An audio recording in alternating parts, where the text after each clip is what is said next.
And see, this is a delicate balance, right? So on one hand, I'm saying we need to be mindful that we operate at an appropriate intensity relative to our absolute power when we're out there doing sort of non-interval based long steady state stuff.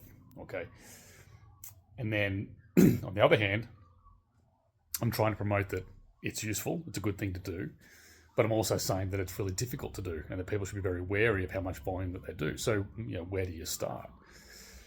And that, I think the sensible answer is then, we look at intervals. Okay, they're very useful for most people. They'll help you get to yourself to a place where you can develop or push your power a little bit northward, so that next time you go and do a capacity-based activity, you can operate for a longer period of time at a given capacity, or if you wanted to, you can push yourself a little bit harder, a little bit higher.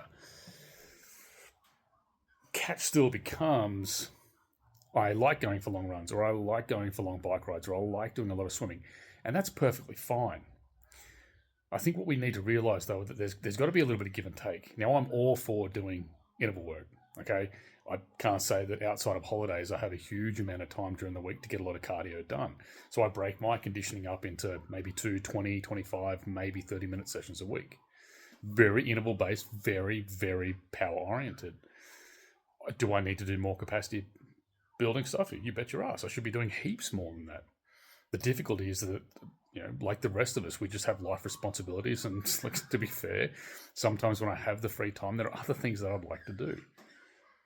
So perhaps what we want to promote a little bit more of a discussion around is having a look at your training program, particularly if you're a distance-based athlete or a sort of capacity-oriented athlete, and deciding, okay, let's realistically have a look at what the balance of my training week happens to be.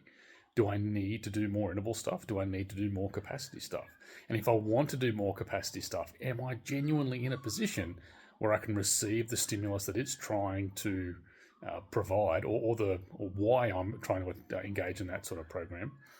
Am I in a position where I can respond to that from a beneficial standpoint, or do I need to rejig my training so that I can get myself in a position where I can receive that whilst perhaps minimizing risk of burnout or disengagement?